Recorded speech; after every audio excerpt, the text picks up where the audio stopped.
On the 14th of March 2020, a 23-year-old Ghanaian domestic worker, Faustina, died in a southern suburb of Beirut, Lebanon.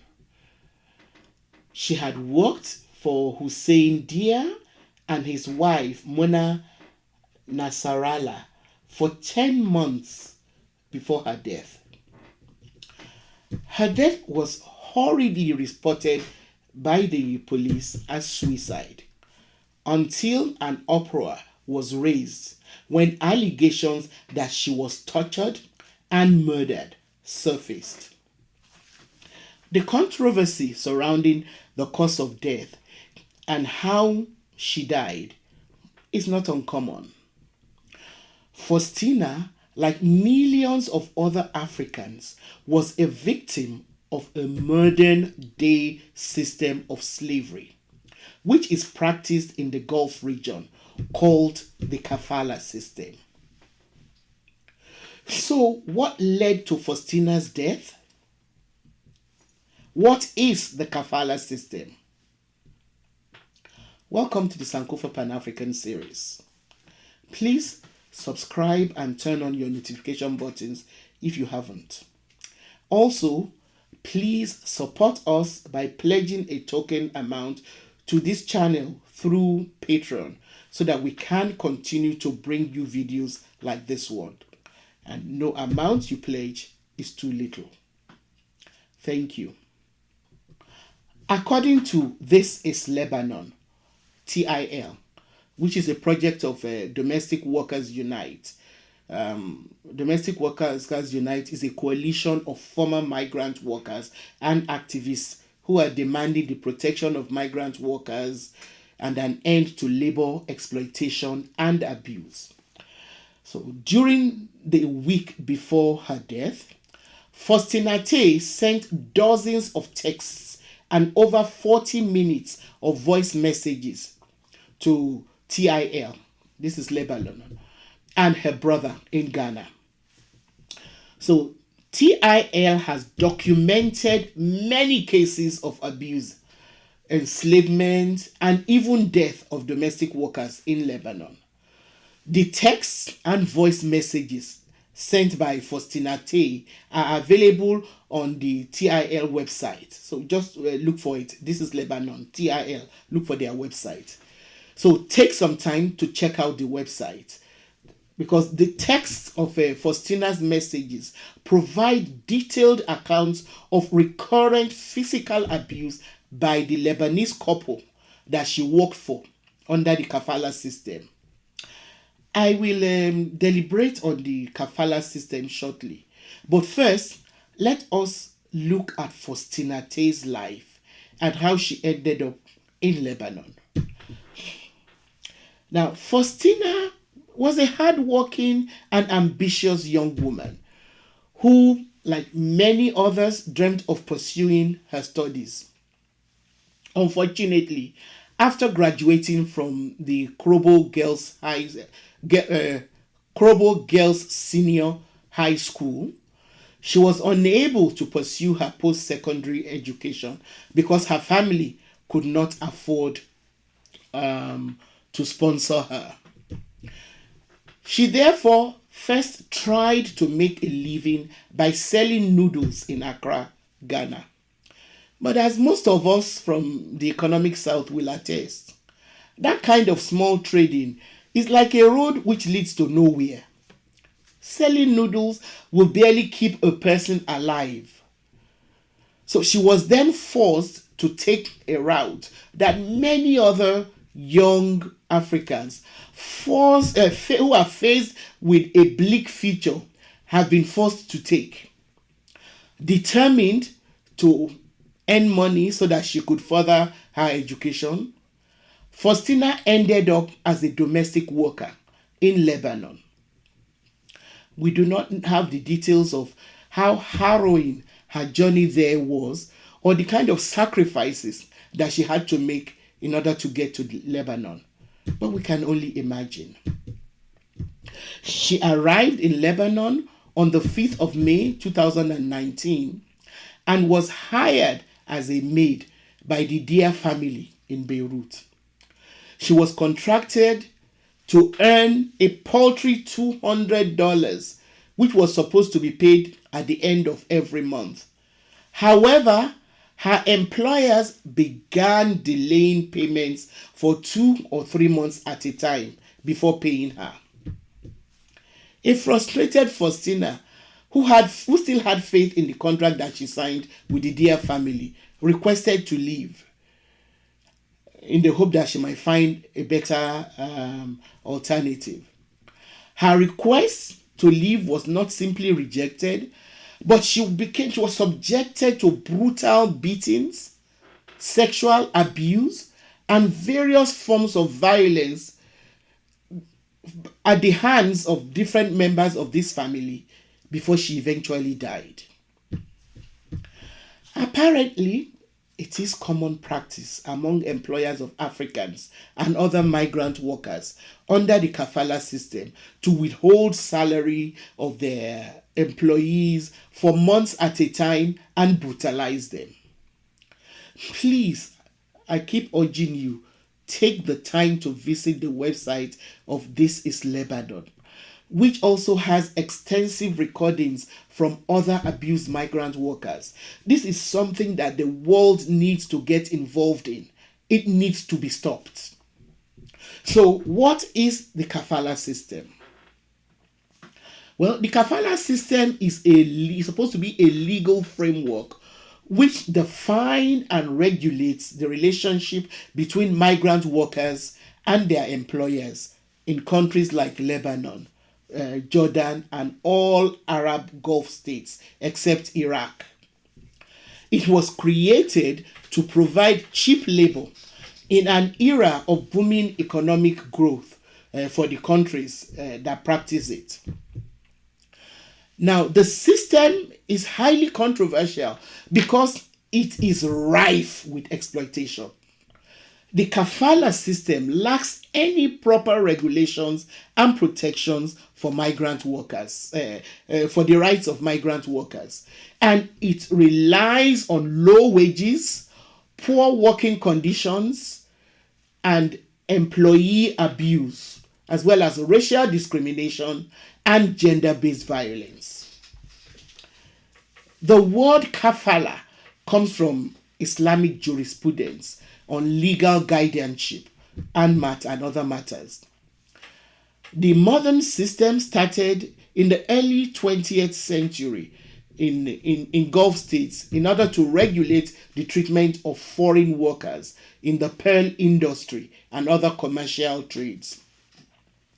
The system was then expanded in the 1950s when newly rich Gulf countries needed foreign laborers to work on large-scale infrastructural projects because they suddenly had so much money. They were embarking on a lot of infrastructural projects and they needed people to work for them.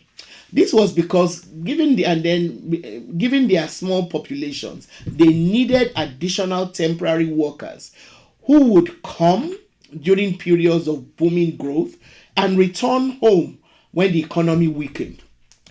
The Gulf countries felt it necessary to protect themselves from local expatriates who sometimes became the majority of their population. The kafala system quickly evolved into a most inhumane practice. And according to Houghton Homayampo, head of the Qatar office of the International Labour Organization, ILO, and I'm going to quote him, they would bring in workers from abroad that didn't speak the language, that were not aware of the cultural sensitivities, that came without a social support network. The sponsor was supposed to take care of them, ensure their safety, ensure their well-being, and over time, because of various changes to legislation, this became a power imbalance between workers and employers, and eventually opened the workers to abuse. End of quote. Initially, the system mostly favored Arab workers from nearby countries such as Egypt. But after the oil boom of the 1970s, Gulf countries turned to non-Arab workers, especially those from South Asia, due to a desire for cheaper labor and fears that Arab expatriates would spread a pan-Arab ideology that could undermine Gulf monarchies. Non-Arab workers then outnumbered Arab workers after the first Gulf War, when some 2 million Egyptians, Palestinians, and Yemenis were expelled from the region because of their government's support for Iraq's invasion of Kuwait. Now, on paper, the Kafala or sponsorship system is supposed to define the relationship between foreign workers and their local sponsor. Under the Kafala system, the state gives local individuals or companies sponsorship permits to employ foreign laborers.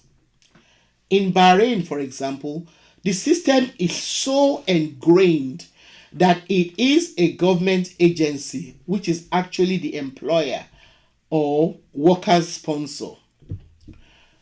Under the Kafala system, the sponsor covers the travel expenses and costs of housing, often in dormitory-like accommodations for non-domestic workers, whilst in the case of domestic workers, the workers are housed in the sponsor's home. Sadly, in most cases, rather than hire individuals directly, sponsors sometimes collude with private recruitment agencies in the countries of origin of the workers to find workers and facilitate their entry to the host country.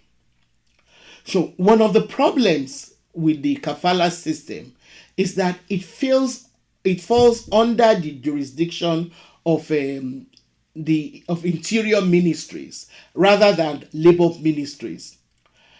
As a result of this, migrant workers have no protection under the host country's labor law. This makes them vulnerable to abuse and exploitation, as it denies them the right to enter a labor dispute process, or even join a union. They're not allowed to even join unions. Also, because workers' employment and residency visas are linked and only sponsors can renew or terminate them, the system allows private citizens, rather than the state, to control the legal status of the workers. This creates a power imbalance that sponsors exploit in most situations. Workers need their sponsors' permission to change jobs, end employment, and enter or exit the host country. So leaving the workplace without the permission of the employer is an offense that results in the termination of the worker's legal status, and it can result in imprisonment or deportation. Even if the worker is fleeing abuse, workers have no recourse whatsoever in the face of exploitation, which is why the system has been described by many experts as modern-day slavery. The Kafala system is practiced in the Gulf Cooperation Council, GCC countries, and the United Arab Emirates, as well as Jordan and Lebanon. Sadly, a lot of African youths who are forced by the increasingly difficult economic circumstances of their home countries continue to fall victims to this vicious Kafala system. It is the same warped global economic system which drives young Africans across the desert and perilous transatlantic journeys towards an elusive life in Europe. Under the Kafala system, employers regularly confiscate passports, visas, and phones, and they confine domestic workers in their homes. In other words, they imprison them in their homes. Non-domestic workers often live in overcrowded dorms, which have become especially dangerous during this coronavirus pandemic. Often, kafala workers are forced into debt, a kind of debt bondage. This is because although most host countries require employers to pay recruitment fees, these often get passed on to the workers, who then take out loans in order to pay for them to and by taking out those loans, they then become indebted to their recruiters. Employers also sometimes reduce or withhold workers' wages, and they do so. They claim to do so because they say they need to pay off recruiters, but often they just do it to punish the workers. Now, the kafala system encourages forced labor because recruiters use deception or coercion to entice workers, who then end up being forced to do the kind of work that they did not bargain for. The contract substitution is also a common tactic that is used to commit workers to accept poor wages and horrible working conditions by signing multiple contracts, often in languages that they don't understand. And once the workers are entrapped, sponsors can then sell their visa to another employer while remaining the official sponsor. The new employer is therefore not under any obligation to keep the same terms as the original one. The new employer can then force the worker to take on different types of work or lower wages. It's all very, very disturbing. The system also forces workers to depend on sponsors to remain in the country legally, because sponsors can invalidate their status for any reason. Most of these workers often take jobs that nationals of the Gulf countries find undesirable for financial or cultural reasons, such as construction, domestic work, or in service in some industries. They also earn less than locals. White collar workers and those from Western countries, of course, generally receive better treatment. As such, racism often magnifies the inhumane treatment of darker skinned African workers. And the 2020 UN report on racism in Qatar, actually found that foreign workers of all income levels reported that their salaries depended on their countries of origin, and that despite possessing professional degrees, some migrant workers reported being relegated to low-income jobs, most commonly linked to and occupied by workers of their racial or ethnic group. It's just sickening. So it doesn't matter what their qualification is, their country of origin or their skin color will determine the kind of jobs that they're given or the kind of salaries that they earn. In the same way, gender-based discrimination also plays out in the kafala system. The gendered abuses of the kafala system are especially worrisome, given that in some countries, such as Lebanon, women compose the majority of kafala workers. So domestic workers, usually women, face the most abuse, including sexual violence. But victims often do not report, out of fear of their sponsors, or the danger that they can be charged with crime, because certain countries such as Kuwait and Qatar have imposed female workers and have imprisoned female workers for engaging in extramarital sex, even in cases of rape. So a female domestic worker who is being sexually abused is in a catch-22 situation.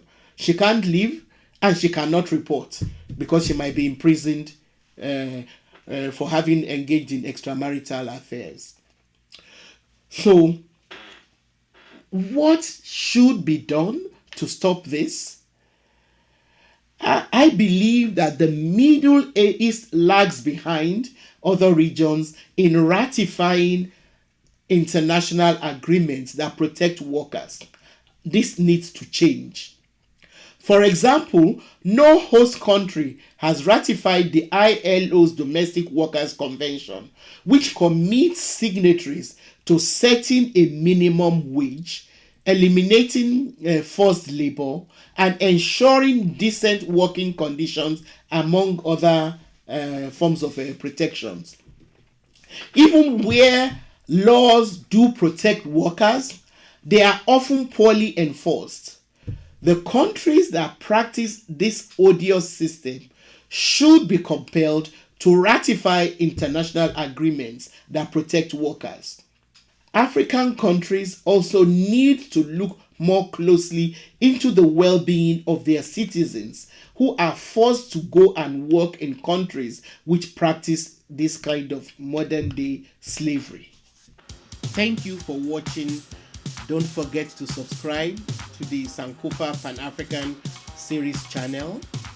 Like our videos and please share them with your contacts.